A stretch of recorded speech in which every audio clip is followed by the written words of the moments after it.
Right, so since I come home, I just rearrange the plants so that they could get more sunlight and have more rainwater when the rain falls.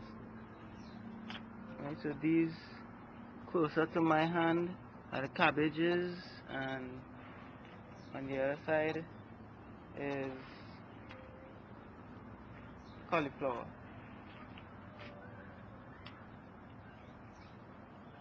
Right, I'll show you these cabbages here already.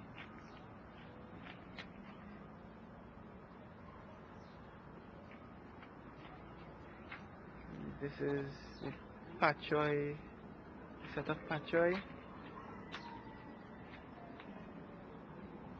This is lettuce. On this row there's just one cauliflower there, but the rest is lettuce. And here's a row with a cabbage, a cauliflower, a cabbage, two patchoy, a lettuce in between, a patchoy, two cabbage.